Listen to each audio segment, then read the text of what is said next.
Welcome back, and thank you for listening to Xenozoic Xenophiles, a fan podcast devoted to the comic series Xenozoic Tales, a post-apocalyptic adventure series filled with Cadillacs and dinosaurs, from creator, writer, and artist Mark Schultz. I'm Darren. And I'm Ruth, and this is a fan podcast. We're not affiliated with Mark Schultz, and the opinions expressed are just ours. We do this podcast simply because we enjoy reading and talking about Xenozoic Tales and other worlds created by Mark Schultz.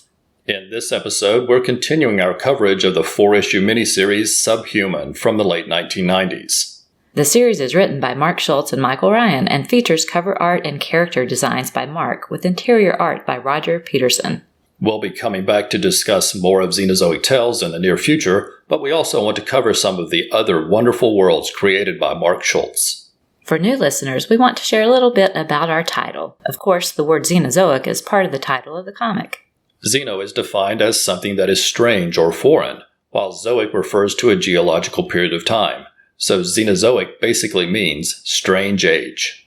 And a xenophile is someone who is interested in foreign lands and foreign cultures, and that word describes us perfectly, because we're definitely interested in foreign lands and cultures, just like those found in Xenozoic Tales and the other worlds of Mark Schultz. Of course, some of you might be familiar with the series under the title Cadillacs and Dinosaurs, which has occasionally been used for reprint collections as well as for video games, board games, and an animated TV series. If you love these stories and the wonderful art, be sure to join the Facebook page Mark Schultz Xenozoic Tales and Other Stories for the latest official news and information.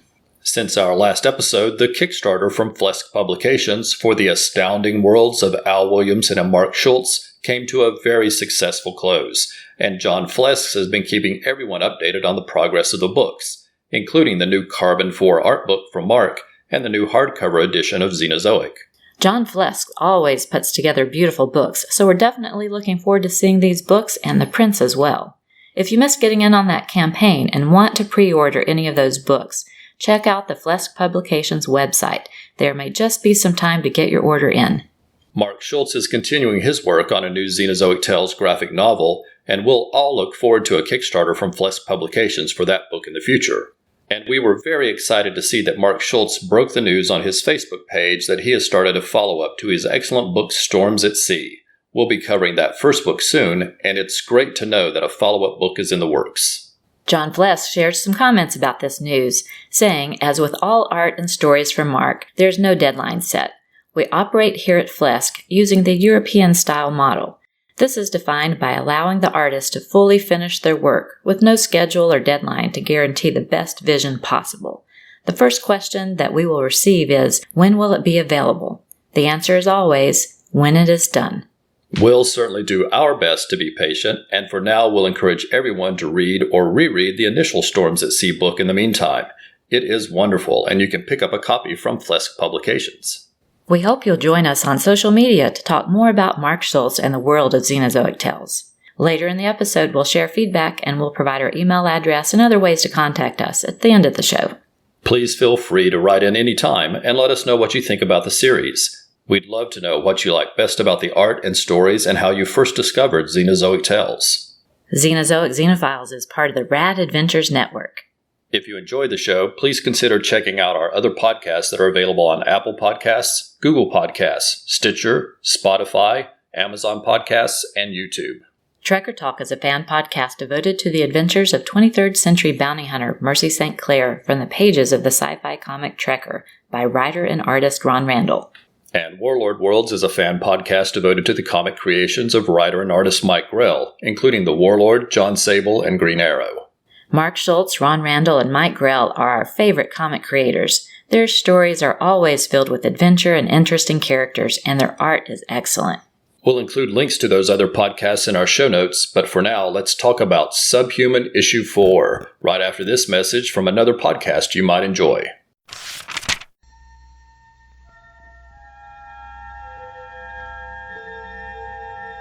Space. The Final Frontier. These are the recordings of the podcast Give Me That Star Trek. Its ongoing mission, to explore all of Star Trek, to seek out new guests and new opinions, to boldly go where many have gone before.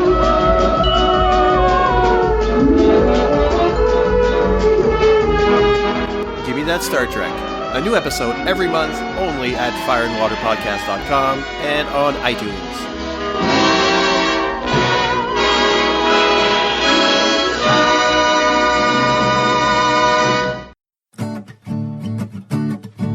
Grab your bat microphone, it's time to start the show.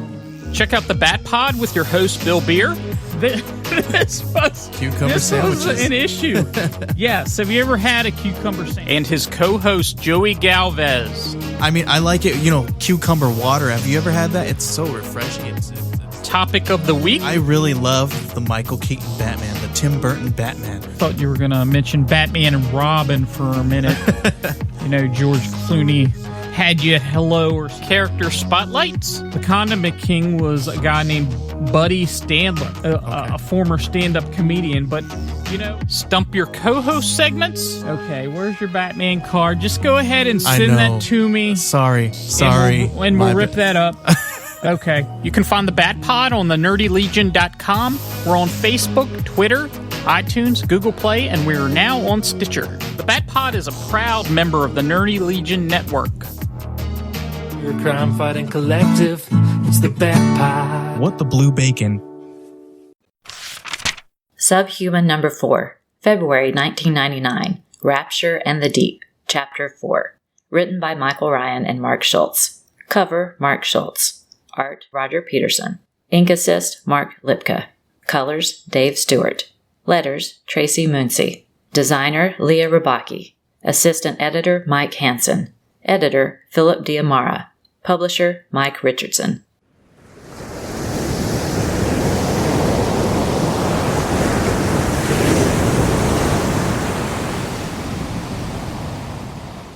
Our story picks up with Krill Stromer aboard the Naiad in pursuit of Senator Keneally and his son. On the journey, Krill is joined by her trusted friends, including Captain Jubal Early, Engineer Nikolai Vakarios, Dr. Pandora Berquist, Dr. Miriam DeVrome, and Chief Researcher Amy Nishikawa. But Krill knows the outcome of the final battle will be up to her. Jubal Early approaches her and asks about her history and the battle ahead. He and his crew have sacrificed much, and he wants to know the whole story. Krill explains she is from an ancient line known as the Ange du Mer, or Angel Sharks, who have long battled the ancient mutated Urschleim, or the Other, the evil corrupter of life, and its servants like Keneally. Krill also tells Early that her mother decided to break with tradition, to find a way to destroy the Other once and for all, and free her family from their fate. But Krill feels her mother lost her way in that attempt. Krill decided to return to the teachings of her grandmother, and built the XB-22 diving bell, which she was testing when she first encountered Early.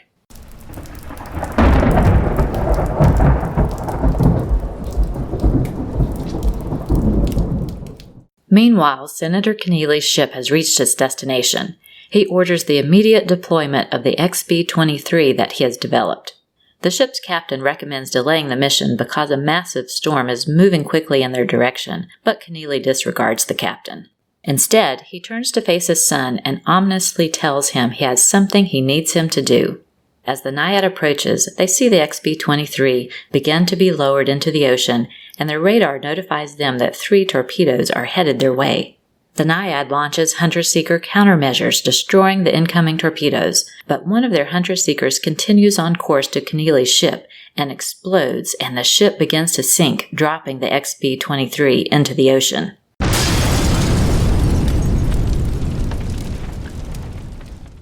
Giant, dark tentacles reach up from the seafloor and wrap around the XB-23, pulling it down into a cavern. Krill quickly changes into a diving suit and begins swimming toward the cavern. There she sees the XB-23 and notices that a crack is beginning to form in the capsule. It bursts apart, and a giant creature rises from the diving bell and attacks her. Krill pulls out her knife as the creature wraps its tentacle-like arms around her and rips away her mask and air tanks. Just then, Jubal Early and Vic swim into view in diving suits, and they are holding spear guns. Both fire, and 2 spears hit the creature, causing it to release Krill. Krill's body begins to transform and becomes translucent as she calls out to all ocean life. She calls them her guardians and invites them to dinner. A look of fear passes over the creature's face as it is surrounded by all manner of sea creatures. As Krill, Early, and Vic return to the Naiad, they fire a torpedo into the cavern that explodes and seals the cavern closed.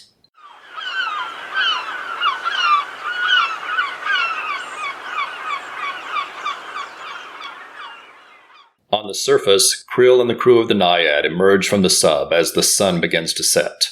Krill turns to Early and explains that while they destroyed Keneally and his creature, the other still exists and is still a threat.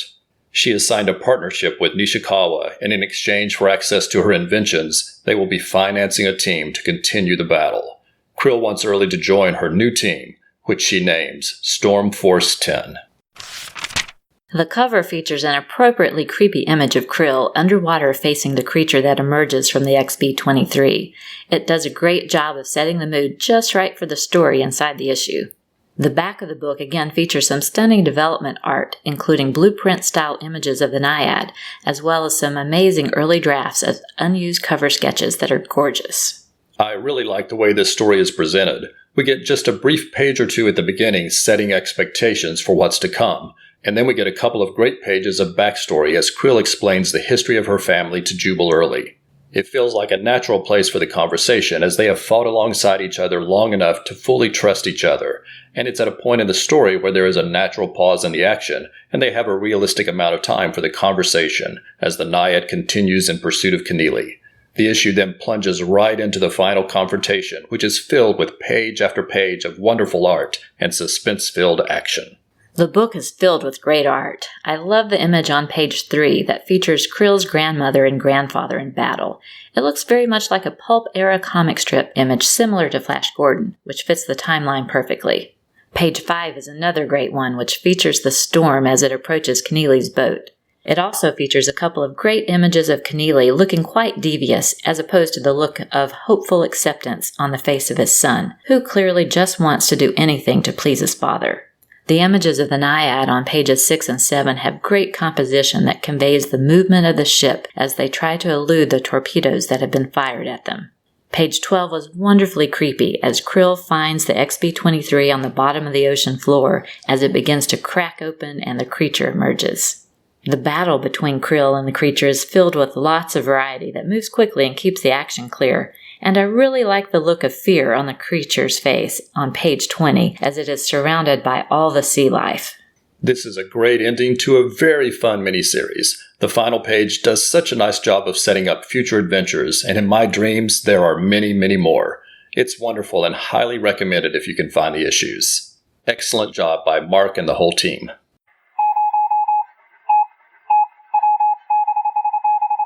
Next up is listener feedback when we share the emails and messages we've received since last time.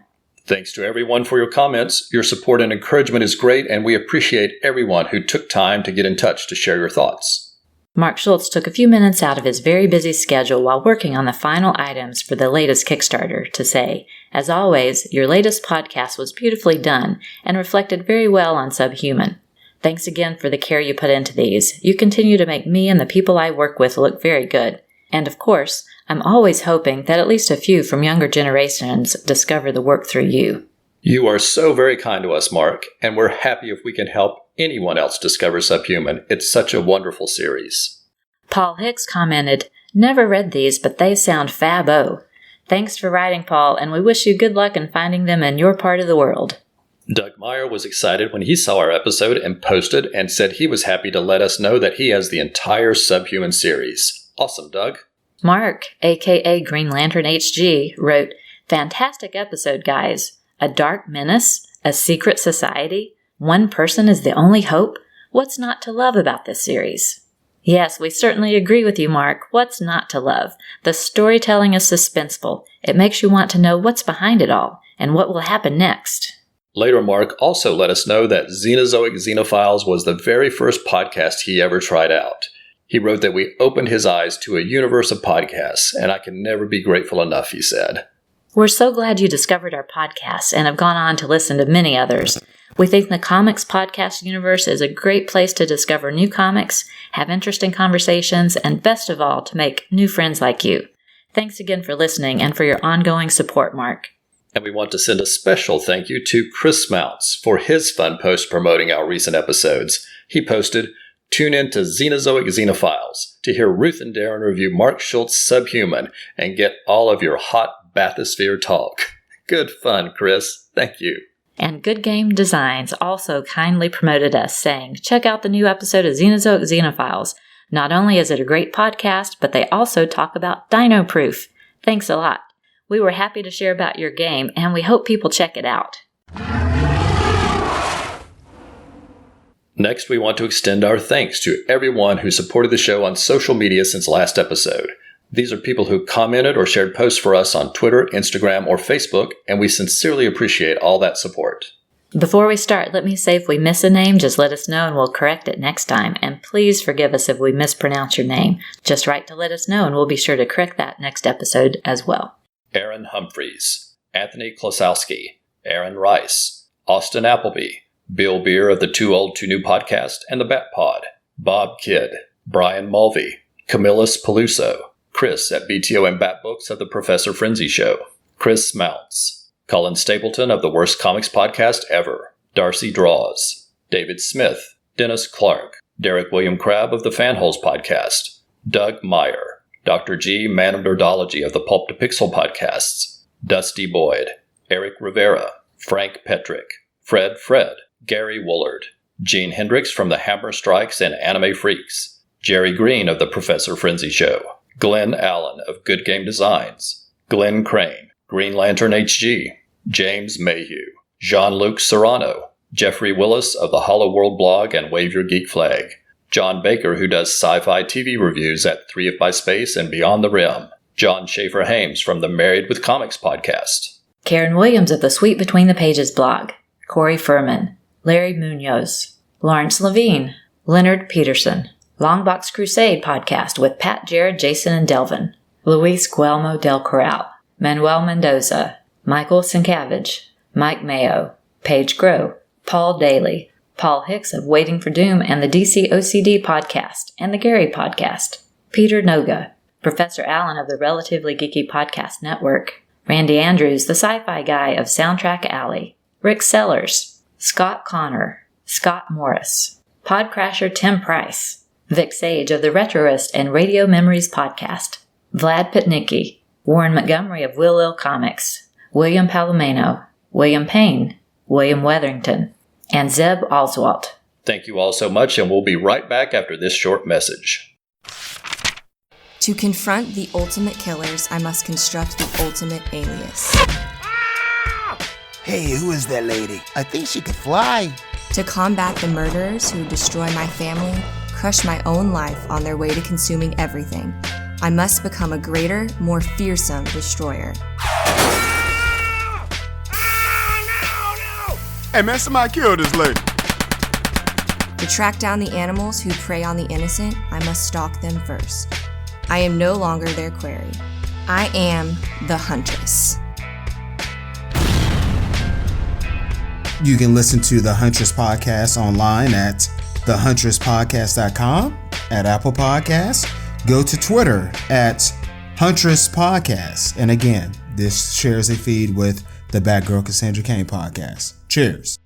It was 1938. The country continues its slow recovery from the Great Depression. While war clouds loom throughout Asia and German aggression builds in Europe, Americans seek comfort and distraction. It was a time when the most popular form of entertainment was radio, but a new form had been growing steadily and was set to explode.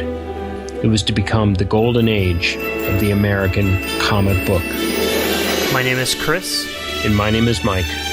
Please join us as we explore comics in the golden age between 1938 and 1955. All genres will be discussed, from superheroes to crime, horror, science fiction, humor, and Western. So join us for the Comics in the Golden Age podcast, available through iTunes and Stitcher, and visit us on Facebook or at comicsinthegoldenage.com.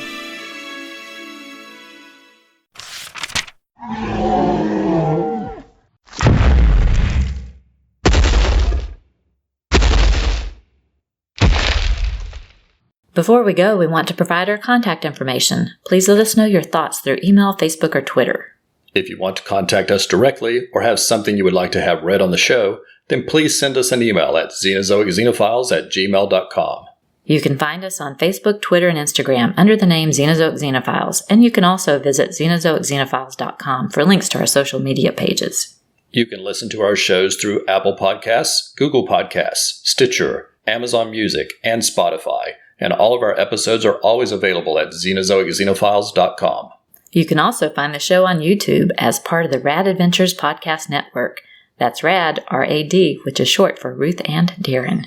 On the Rad Adventures YouTube channel, you'll find all of the episodes of all of our podcasts, including Xenozoic Xenophiles, as well as Trekker Talk about 23rd century bounty hunter Mercy St. Clair by Ron Randall, and Warlord Worlds about the comic creations of Mike Grell, including the Warlord, John Sable, and Green Arrow.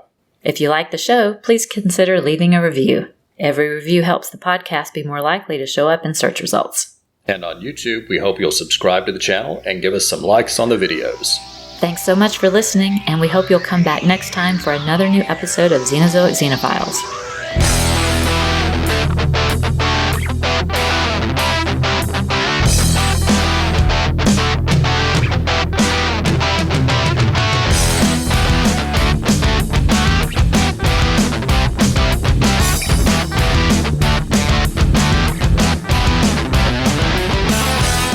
Xenozoic Xenophiles is a proud member of the Comics Podcast Network.